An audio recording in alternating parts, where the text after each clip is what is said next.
محمدلا بحمد الله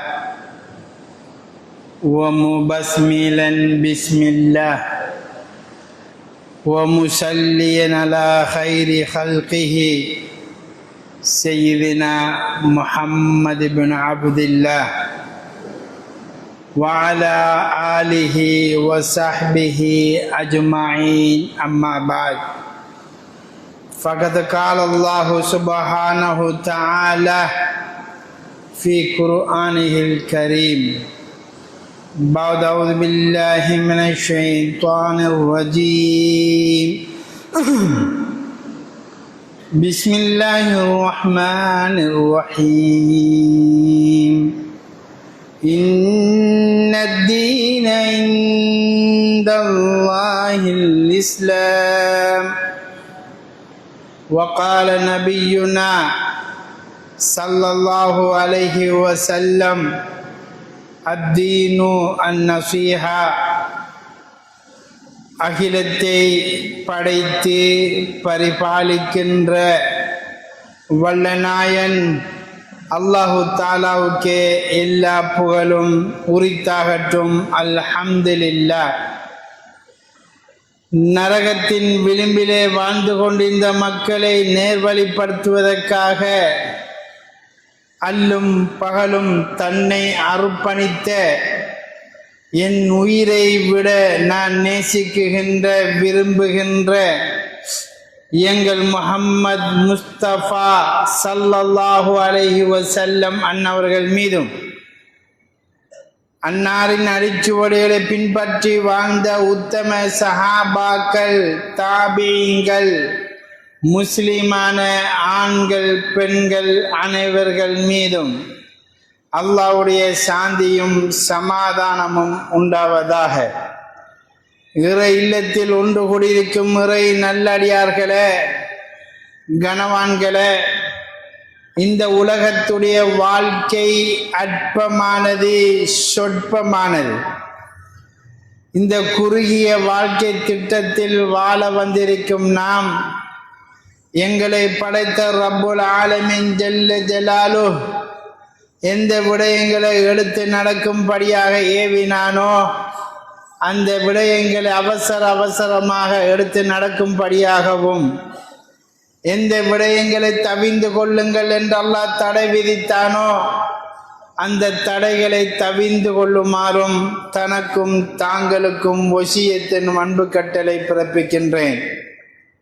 அல்லாஹ்வின் நல்லடியார்களே, அன்பு சகோதரர்களே, ஜும்மா கேட்பதற்காண்டி வந்திருக்கும் சகோதரர்கள், முன்னால் இடவழிகள் இருக்கும் போது தூண்களிலேயும் சுவர் ஓரங்களிலேயும் சாய்ந்து கொண்டு இடவழிகளை விட்டு அமர்ந்து கொள்வது நபியுடைய சுன்னாக்கு மாற்றமாக இருக்கிறது.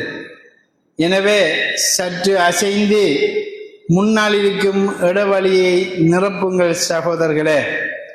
நீங்கள் அசைவது என் வார்த்தையை கேட்டல்ல, நபி அவர்கள் சொன்னார்களே என்பதற்காக வேண்டி அசையுங்கள். அல்லாஹ் உங்களுக்கு அவனுடைய ரஹ்மத்தை நெருக்கமாக்கி தருவான். சகோதரர்களே, இன்றைய தலையங்கம் இஸ்லாம் எவ்வளவு அழகான ஒரு மார்க்கம் என்பதுதான் இன்றைய தலையங்கமாகும். மேலான பெரியோர்களே, சகோதரர்களே, நான் சொல்லுகின்ற இந்த குதுபாவை உளம் திறந்து மனம் திறந்து கவனமாக கேட்டால் எனக்கும் உங்களுக்கும் அல்லாஹ் ஹிதாயத்தை தருவான். மேலான பெரியோர்களே, இந்த உலகத்திலே பல மார்க்கங்கள் வந்து முடிவடைந்து விட்டது, இன்னும் வர இருக்கின்றது. எத்தனையோ மார்க்கங்கள் வந்து விட்டது. சகோதரர்களே, எத்தனை மார்க்கங்கள் வந்தாலும் அல்லாஹ் ஆணித்தரமாக தெளிவாக சொல்லுகிறான், இன்னத்தீன இந்தல்லாஹில் இஸ்லாம். நம்மளை படைத்த அந்த அல்லாஹ் அந்த ரப்பு அவனால் ஏற்றுக்கொள்ளப்பட்ட அங்கீகரிக்கப்பட்ட மார்க்கம் இஸ்லாம் மார்க்கம் என்று குர்ஆனிலே அல்லாஹ் திட்டத் தெளிவாக சொல்லுகிறான். குர்ஆன் ஹதீஸ் என்பது நபி அவர்களுக்கு ஜிப்ரீல் அலைஹிஸ்ஸலாத்து வஸ்ஸலாம் அவர்கள் வானத்தில் இருந்து அல்லாஹ்வினால் கொடுக்கப்பட்ட போதனைகளும் புத்திமதிகளையும் அறிவுறுத்தல்களும் விஞ்ஞான விடயங்களும் உலகத்திலே நடக்க போகின்ற நடக்க இருக்கின்ற அனைத்து விடயங்களையும் சொல்லப்பட்ட ஒரு மார்க்கம் இந்த இஸ்லாம் மார்க்கம். சகோதரர்களே, இந்த இஸ்லாம் மார்க்கம் நபி அவர்கள் மூலமாக அல்லாஹ் எங்களுக்கு எத்தி வைத்தான். சகோதரர்களே, பெரியவர்களே, எங்கள் நபி அவர்கள் இந்த சொன்ன போதனைகள், பயான்கள், நசியத்துகள், வசியத்துகள் நம் முஸ்லிம்களுக்கு மாத்திரமே தெரியுமாக இருக்கிறது. இஸ்லாம் அல்லாதவர்களுக்கு நபி சொன்ன போதனைகள், நபியில வாழ்க்கை வழிமுறைகள், நபி அவர்கள் வாழ்ந்து காட்டின முறைகள் இன்னும் அவர்களுடைய வீட்டுக்கு சேராதன் காரணமாக அவர்கள் இந்த இஸ்லாத்தையும் நமது நபியையும் பற்றி அவர்கள் தெரியாமல் பேசிக்கொண்டிருக்கிறார்கள். மேலான பெரியோர்களே, ஒரு கவலையான விடயம் என்னவென்றால், எந்த நபி எங்களை பார்த்து அரபா மைதானத்திலே சொன்னார்களோ, பல்லிகு அன்னி வலோ ஆயா, ஒரு விஷயம் தெரிஞ்சாலும் என்னை பற்றி உலக மக்களுக்கு எத்தி வைத்துக் கொள்ளுங்கள் என்று சொன்னார்கள். இந்த புத்திமதியை, இந்த ஹதீஸை, இந்த ஏவலை நாங்கள் எல்லோரும் மறந்து விட்டோம். சகோதரர்களே, நாம் மாற்று மத சகோதரர்களுக்கு எங்களுடைய நபி காட்டின போதனைகள், நபி வாழ்ந்து காட்டின முறை இதுதான் என்று அவர்களுக்கு எத்தி வைத்திருந்தால், தெரியப்படுத்தியிருந்தால், இன்று அவர்களும் இவ்வளவு ஒரு அழகான, இனிமையான, சாந்தமான மார்க்கம் என்பதனை உணர்ந்திருப்பார்கள். நாம் நமக்கு கிடைத்த நவீன விடயங்களை, அவனுடைய குறையையும் இவனுடைய குறையையும் பற்றி பேசுவதற்கே பாவித்து விட்டோம். புனித நபியுடைய பண்புகள், நபியுடைய பணிவுகள், நபியுடைய உண்மையான இயற்கை தன்மைகள் எல்லாம் ஃபேஸ்புக்கில், வாட்ஸ்அப்பில், ட்விட்டரில், இன்ஸ்டாகிராமில் சொல்ல நாங்கள் தவறிவிட்டோம். மாற்றமாக ஏதோ பேசிக்கொண்டிருக்கிறோம். சகோதரர்களே, அதனால் அவர்களிடத்திலே இந்த போதனைகளும் இந்த நசிகத்துகளும் சேராததன் காரணமாக அவர்கள் இந்த இஸ்லாத்தை பொலையாக புரிந்திருக்கிறார்கள். அவர்கள் தவறுதலாக விளங்கியிருக்கிறார்கள். இதனை நான் ஏன் சொல்லுகின்றேன் என்றால், நமது முஸ்லிம்களும் கூட நமது மார்க்கத்தை இன்னும் விளங்காதவர்களாகத்தான் இருக்கிறார்கள். எங்கள் நபியுடைய உண்மையான பண்பு, உண்மையான பணிவு, மாற்று மத சகோதரர்கள் நடந்து கொண்ட முறை எவ்வளவு ஆழமான விடயம் என்பதனை நாமளே தெரியாமல் இருந்து கொண்டிருக்கிறோம். சகோதரர்களே, ஏனென்றால் 1400 வருஷத்துக்கு முன்னால் அல் அமீன் நமது நபியை பார்த்து, நம்பிக்கைக்கும் நேர்மைக்கும் சொந்தக்காரன் முஹம்மத் முஸ்தபா என்று சொன்னதெல்லாம் முஸ்லிம்கள் அல்ல. சகோதரர்களே, எந்த நபியை எதிர்த்தார்களோ, எந்த நபியை துன்புறுத்தினார்களோ, அந்த மக்களுடைய வாயால் வந்த வார்த்தைகள் தான், ஏ முஹம்மதே, நீ ஒரு அமீன், நீர் நம்பிக்கைக்கு உரியவர் என்று அவர்கள் நபியை பற்றி உறுதிப்படுத்தி சொன்ன விடயங்கள். அவர்களெல்லாம் மாற்று மத சகோதரர்கள் தான். ஏன் அப்படி சொன்னார்கள் என்றால், அந்த அளவுக்கு நம்பிக்கைக்கும் நேர்மைக்கும் சொந்தக்காரனாக வாழ்ந்து காட்டினவர் எங்கள் முஹம்மது முஸ்தபா ஸல்லல்லாஹு அலைஹி வஸல்லம். சகோதரர்களே, பெரியவர்களே, எவ்வளவு அழகான முறையை நமக்கு வாழ்ந்து காட்டிக்கிறார்கள் என்று சொன்னால், மாற்று மத சகோதரர்களுடன் எவ்வளவு பண்பாக பழகியிருக்கின்றார்கள் என்றால், நபியுடைய ஓரிரு போதனைகளை உங்களுக்கு நான் தெரியப்படுத்துகின்றேன். ஒவ்வொரு முஸ்லிம்களும் நாங்கள் தெரிந்திருக்க வேண்டும், இதை எத்தி வைக்க வேண்டும். ஏனென்றால் அந்த காலத்திலே 1400 வருஷத்துக்கு முன்னால் சாத் இப்னு சோனா என்று சொல்லக்கூடிய ஒரு ஃபாதிரி வாழ்ந்து கொண்டிருந்தார். மாற்று மதத்திலே அவர் பேர் போன ஒரு மனிதர்.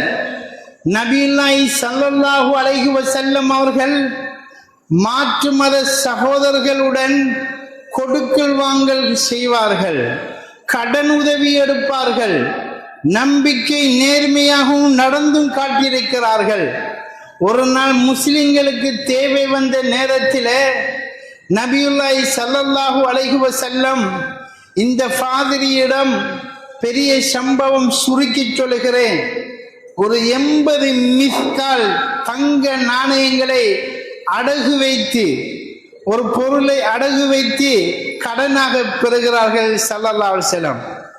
இத்தினான் திகதி உங்களுக்கு நான் அதனை தருகின்றேன் என்று வாய்மொழி கூறியிருந்தார்கள் ஸல்லல்லாஹு அலைஹி வஸல்லம். அவர்கள் காலம் கடந்து போகின்றது. சகோதரர்களே, ஓரிரு நாளுக்கு முன்னால் அந்த கடன் கொடுத்த மனிதர் நபி அவர்கள் முக்கியமான ஒரு சபையில இருந்து கொண்டிருக்கிறார்கள். ஏ முஹம்மதே என்று ஒரு சத்தம். எல்லா சஹாபாக்களும் அதிர்ந்து போனார்கள். நபியின் பேரை இவ்வளவு சத்தமாக கூப்பிடுகின்ற அந்த மனிதர் யார் என்று உமர் அலி போன்றவர்கள் எல்லாம் வியப்படைந்து ஆதங்கத்துடன் திரும்பி பார்த்தார்கள். அந்த கடன் கொடுத்த மனிதர் வந்திருக்கிறார்.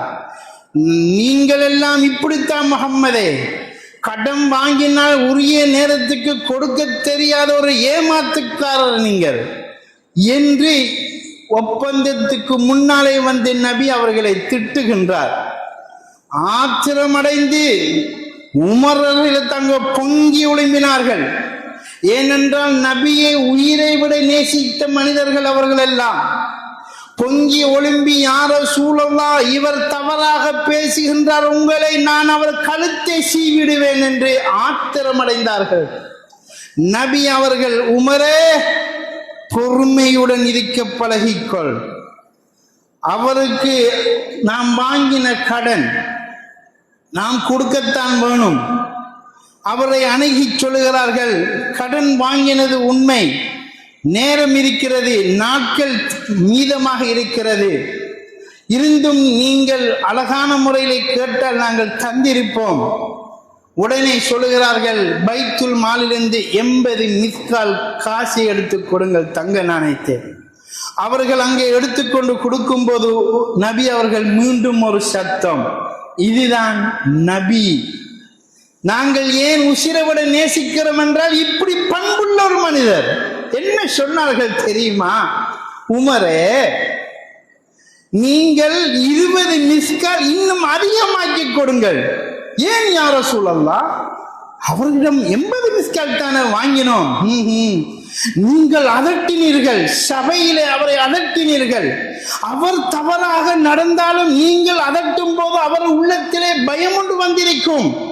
ஒரு மனிதனை நீங்கள், அவர் மாற்று மத சகோதரத்தின் பெரிய படிப்பாளி, அறிவாளி, அவரை அதட்டினதுக்காக 20 மிஸ்கால் தங்க நாணயத்தை அதிகமாக ஆக்கி அவர் மனதை குளிர வைத்து இந்த கடனை கொடுங்கள் என்று சொன்னார்கள். சுப்ஹானல்லாஹ்.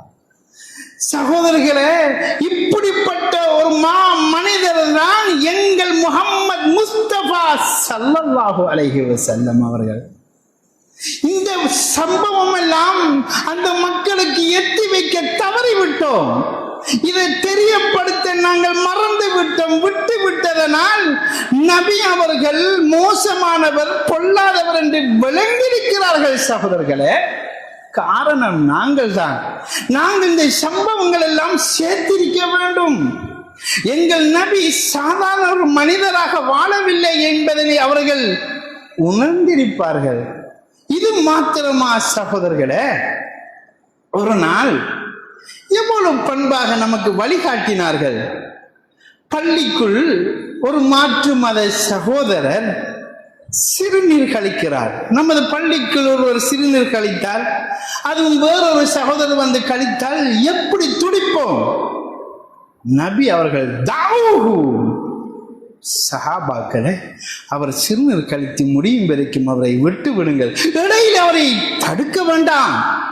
அவர் அறியாமல் செய்கிறார், தெரியாமல் செய்கிறார், தண்ணீரை அதிகமாக ஊற்றி அதை சுத்தம் செய்து விடுங்கள் என்று சொல்லிவிட்டு அவர் இது ஒரு புனிதமான இடம், இவ்வாறெல்லாம் செய்யக்கூடாது என்று பிறகு புத்திமதிகளை சொன்னார்கள். எப்படிப்பட்ட ஒரு மனிதர் சகோதரர்களே! மற்றவர்களை போன்று சகோதரர்களை தலைவராக வாழ்ந்தவர்கள், ஜனாதிபதியாக வாழ்ந்தவர்கள் எவ்வளவு பண்பாக நடந்திருக்கிறார்கள். இதை தெரியப்படுத்துவது யாருடைய பொறுப்பு? இப்படிப்பட்ட நபி என்பதனை உணர வைப்பது யாருடைய பொறுப்பு?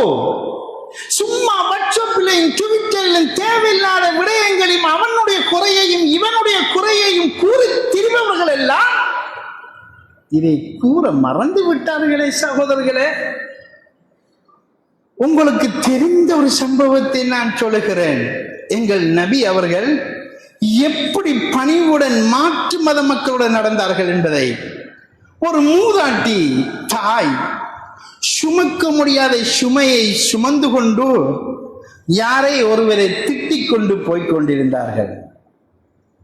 நபி அவர்கள் பார்த்தார்கள், சுமக்க முடியாத சுமை தாயே, அந்த சுமையை என் தோளில் சுமந்து வருகிறேன், தாருங்கள் என்று கேட்டவுடன் அவர்கள் தூக்கி கொடுத்தார்கள். நபி அவர்கள் சுமந்து கொண்டு போகிறார்கள். நபி என்பவர் யார்? ஒரு ஜனாதிபதி, உலகத்தை ஆட்சி செஞ்ச மனிதர், அல்லாஹ்வுடைய தூதர். நான் ரோட்டில் இன்னாருடைய ஒரு மூதாட்டியுடைய சுமையை சுமப்பதா என்ற பெருமை நபியவரத்தில் இருந்ததே கிடையாது. அந்த தாய் எங்க போகின்றார்கள் என்று நபி அவர்கள் சம்பாஷணை கொண்டு போகிறது. யாரை ஒரு முகம்மது ஒருவன் வந்திருக்கிறானாம், எங்கள் கடவுள் எல்லாம் ஏசுகிறாராம் என்று நபியை பற்றி இகழ்ந்து பேசிக் கொள்கிறாள் அந்த மூதாட்டி. நபி அவர்கள் சிரித்த முகத்துடன் அந்த பொருளை சுமந்து கொண்டு போனார்கள். உரிய இடம் வந்தவுடன் அந்த தாய் கேட்குகின்றாள், நீ யாரு மகனே என்று கேட்குகின்றாள். இதுவரைக்கும் திட்டி தீர்த்தீங்களே, அவமானமாக கேவலமாக பேசினீங்களே, அந்த முஹம்மது நான் தான் என்று சொன்னார்கள். சகோதரர்கள், எவ்வளவு பணிவு தேவை, எவ்வளவு இறக்க சிந்தனை இருக்க வேண்டும். நாம் கூட இவ்வாறு செய்வோமா? இப்படித்தான் ஒரு முஸ்லிம் வாழ வேண்டும் என்று வாழ்ந்து காட்டினார்கள் எங்கள் முஹம்மது முஸ்தபா ஸல்லல்லாஹு அலைஹி வஸல்லம். இப்படியான சம்பவங்கள் எல்லாம் மற்றவர்களுக்கு சேர்க்க தவறிவிட்டோம் சகோதரர்களே. அதனாலதான் இந்த இஸ்லாத்தையும் கொலை செய்யும் மார்க்கம் என்று அவர்கள் இதனை புரியாமல் பேசுகின்றார்கள், திட்டி தீர்க்கிறார்கள். சகோதரர்களே, நமது தவறு, நாம் எத்தி வைக்கவில்லை. ஒரு நாள் நபி அவர்கள் பாதையிலே இருந்து கொண்டிருக்கிறார்கள். பாதையிலே இருந்து கொண்டிருக்கும் போது ஒரு மாற்று மத சகோதரருடைய சவம், ஜனாசா, மரணம் தூக்கி கொண்டு வருகிறார்கள். நபி அவர்கள் இருந்தவர்கள் ஒழும்பி மரியாதை செய்தார்கள். சஹாபாக்கள் கேட்டார்கள், அவர் முஸ்லிம் இல்லை, நீங்கள் ஏன் உடம்புகின்றீர்கள்? யார சூழல்லாம் ஒரு மாற்று மத சகோதரிய மையத்தை கண்டால், சவத்தை கண்டால் ஒழுங்குவது ஏன் சொன்னார்கள் ஸல்லல்லாஹு அலைஹி வஸல்லம். எப்படி அழகான பதில்! அதுவும் ஒரு ஆத்மா இல்லையா? அதுவும் ஒரு மனுஷன் இல்லையா? சகோதரர்களை எப்படி பண்பை காட்டினார்கள்! இஸ்லாமியர்களுக்குத்தான் முன்னுரிமை கொடுக்க வேண்டும், இஸ்லாமியர்களை தான் மதிக்க வேண்டும் என்று எங்கே நபி சொல்லவில்லையே. மாற்று மதவருடைய மரணமாக இருந்தாலும் அதுவும் ஒரு மனிதனுடைய ஜனாசா, ஒழும்பி மரியாதை செய்யுங்கள் என்ற ஹதீஸ் புகாரியிலே பதிவு செய்யப்பட்ட ஹதீஸ். சகோதரர்களே, ஒரு நாள் ஆயிஷா ரலியல்லாஹு அன்ஹா கேட்கிறார்கள், என் இரண்டு பக்கமும் அண்டை வீட்டார்கள் இருக்கிறார்கள், நான் ஒரு ஆளுக்குத்தான் ஹதியா கொடுக்க முடியும், யாருக்கு முதல் கொடுக்க என்று கேட்டார்கள். ஏண்டா பக்கத்தில் அந்நியவர்கள், முஸ்லிம்கள் சற்று தாமதம் தள்ளி இருக்கிறார்கள், நெருக்கமாக இருக்கிறார்கள் மாற்று மத சகோதரர்கள். நான் கொடுக்கின்ற அந்த ஹதியா பொருள் அண்டை வீட்டாருக்கு கொடுக்க வேண்டும் என்று சொன்னீர்கள், நான் கொடுக்கின்ற அந்த பொருள் யாருக்கு கொடுக்க? நம்முடைய இனத்துக்கா? மாற்று மத சகோதரன் இருக்கிறார்கள். எப்படி புத்திமதி சொன்னார்கள்? மற்ற சகோதரர்களை மதிக்கக்கூட, முதல் நம்முடால் என்று சொல்லவில்லை சகோதரர்களே. அப்படிப்பட்ட வாழ்க்கையை, படிப்பை, வழிமுறையை சொல்லித்தரல நபி அவர்கள். என்ன சொன்னார்கள் தெரியுமா? யார வீடு அருகாமையில் இருக்கிறதோ அவரை முற்படுத்துங்கள் என்று சொன்னார்கள். சுப்ஹானல்லாஹ். அது முஸ்லீமாக தூரத்தில் இருந்தால், அந்நியவர்களை கிட்ட இருந்தால் மாற்று மத சகோதரர்களை முற்படுத்துங்கள் என்று சொன்னார்கள். எப்படி ஒரு பண்பை படித்துக் கொடுத்தார்கள், சொன்னார்கள் ஸல்லல்லாஹு அலைஹி வஸல்லம். இதை மக்களுக்கு எத்தி வைக்க தவறிவிட்டோம், அதுதான் கவலை சகோதரர்களே. நல்லாக, பண்பாக, பணிவாக, ஒத்துமையாக நடக்கின்ற நாங்கள் பெரும் இனத்தைச் சேர்ந்தவர்களாக இருந்தாலும், உதாரணத்துக்கு மாற்று மத சகோதரர்கள் சிறிய இனமாக இருந்தாலும், அவர்கள் எங்களோட பண்பாக, பணிவாக நடக்கும் போது நாங்கள் பெருமினம் என்று சொல்லி நீங்கள் அவர்களுடைய சொத்தை சூறையாடினால், நீங்கள் அவங்களுடைய மதஸ்தலங்களை உடைத்தால், அவர்களுக்கு அநீதி செய்தால், நான் மறுமையில் உங்களுக்கு எதிராக வந்து நிற்பேன். சுப்ஹானல்லாஹ் சொன்னார்கள் ஸல்லல்லாஹு அலைஹி வஸல்லம். அவர்கள் மாற்று மத சகோதரர்கள் என்று சொல்லி நீங்கள் பெரும் இனம் என்று நினைத்து அவர்களுடைய சொத்துக்களுக்கும், பெண்களுக்கும், மதஸ்தலங்களுக்கும் ஏதாவது அநீதி நடக்குமாக இருந்தால் அதுக்கு எதிராக நான் முன்னுக்கு வந்து நிற்பேன். பெரிய இனமோ சிறிய இனமோ மாற்று மத சகோதரர்களுக்கு அநீதி செய்து விட்டு விடாதீர்கள் என்ற அழகான புத்திமதியை நமக்கு சொல்லி தந்த எங்கள் முஹம்மது ஸல்லல்லாஹு அலைஹி வஸல்லம் அவர்கள் தான் சகோதரர்களே.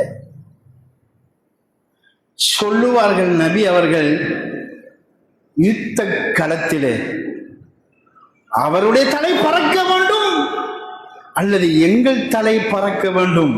யுத்த டைம், போர் போகின்ற நேரம், அருமை தோழர்களே, அவர்கள் எங்கள் எதிரிகள் தான்.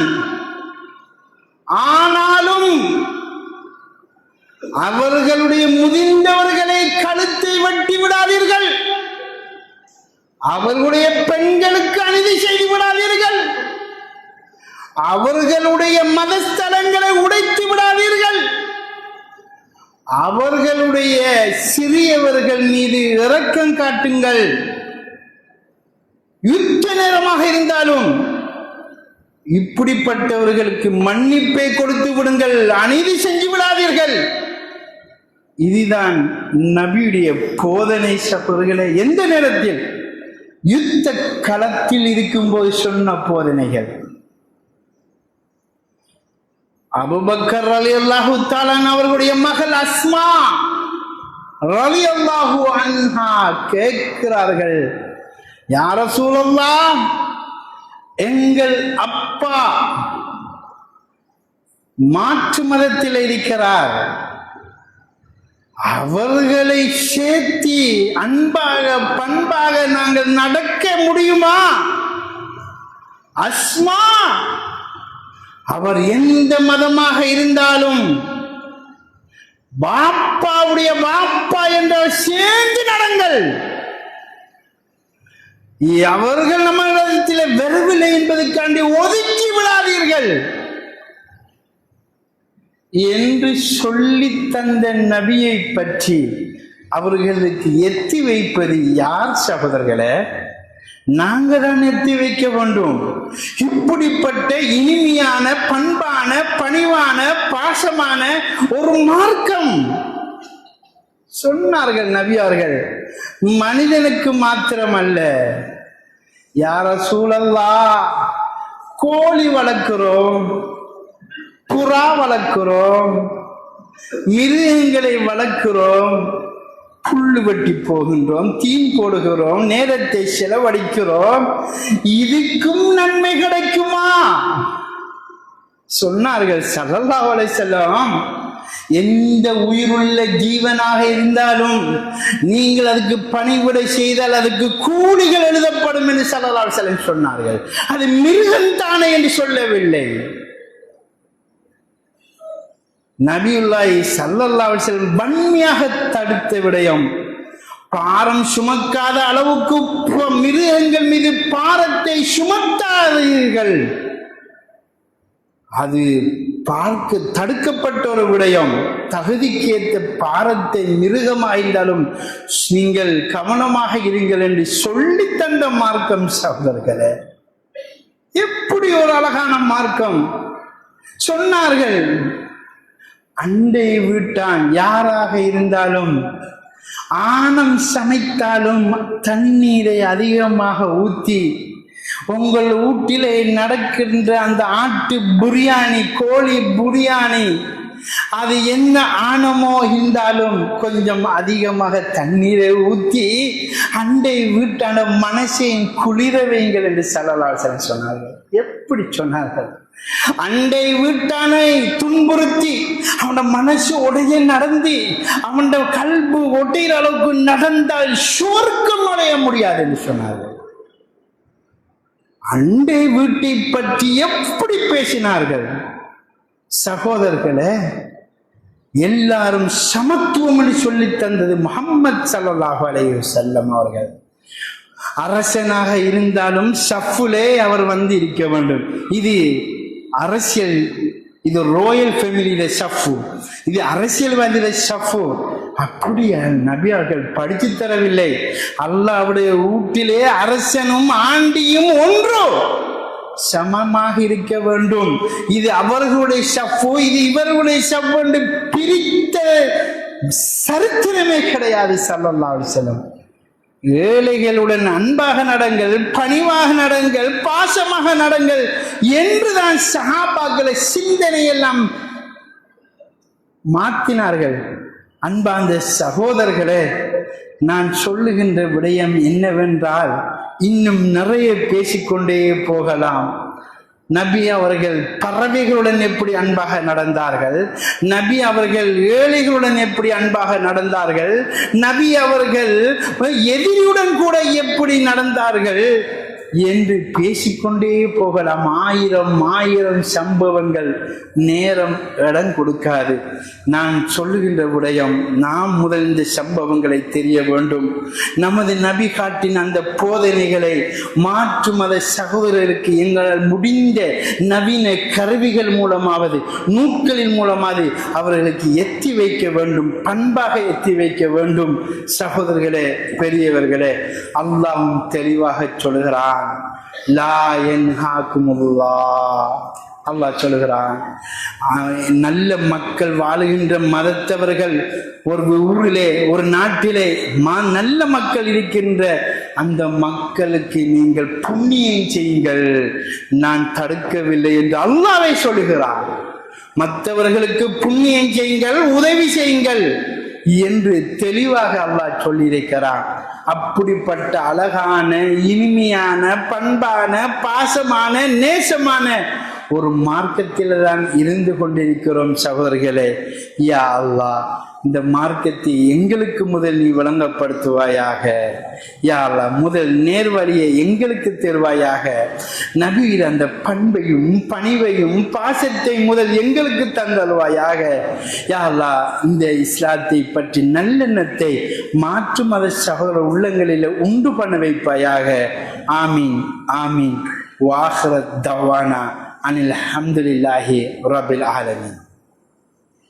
அல்ஹம்துலில்லாஹ் الحمد لله الذي سهل العباد ترك العباد ويسر وافضل عليه من خزان جوده الذي لا تحصر وجعل هذا اليوم يعود في كل اسبوع ويتقرر ونقهم به من الذنوب وتهكر.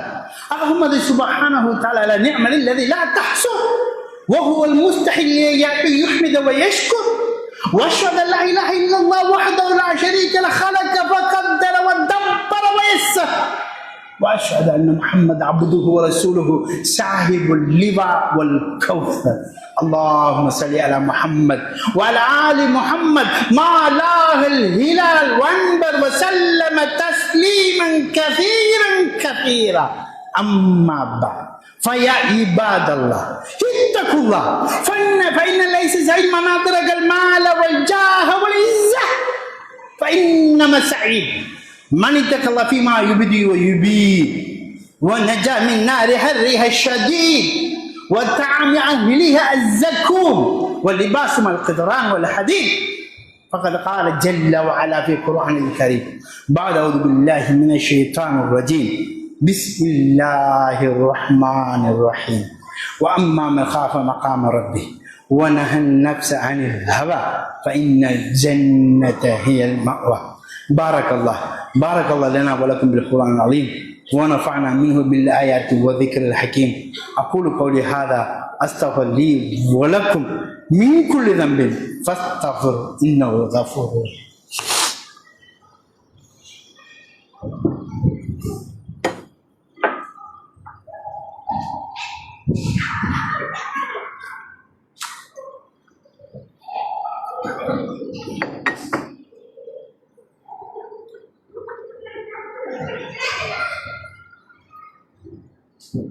الحمد لله رب العالمين والصلاة والسلام على أشرف الأنبياء والمرسلين وعلى آله وصحبه أجمعين. أما بعد فيا عباد الله اتقوا الله حق تقاته ولا تموتن إلا وأنتم مسلمون. إن أحسن الكلام كلام الله الملك المنان وأحسن الهدي هدي محمد صلى الله عليه وسلم وشر الأمور محدثاتها وكل محدثة بدعة وكل بدعة ضلالة. وعليكم بسنة وسنة خلفاء الراشدين المهديين وعضوا عليها بالنواجذ. الله صحابي لا تتخذ من بعد غرضا فمن أحبهم فبحب أحبهم ومن أبغلهم فببغل أبغلهم. خير القرن قرني ثم الذين يلونهم ثم الذين يلونهم. فيا عباد الله إن الله وملائكته يصلون على النبي يا أيها الذين آمنوا صلوا عليه وسلموا تسليما. اللهم صل على محمد وعلى آل محمد. اللهم اغفر للخلفاء الأربعة أبو بكر وعمر وعثمان وعلي رضي الله عنهم وبنت الرسول فاطمة الزهراء رضي الله عنها وعن السبتين الكريمين حسن والحسين وأما النبي سيدنا الحمزة والعباس والبقية على رسول الله صلى الله عليه وسلم أجمعين. اللهم اغفر للمؤمنين والمؤمنات والمسلمين والمسلمات الأحياء منهم والأموات إنك سميع مجيب الدعوات. مولانا يا رب العالمين اللهم أجرنا من النار اللهم أجرنا من النار اللهم أجرنا من النار ولا تسوي خلقنا بالنار ولا تجعل من حدبها ولهبها فإنها بئس الدعوة وبئس المثوى وبئس القرار.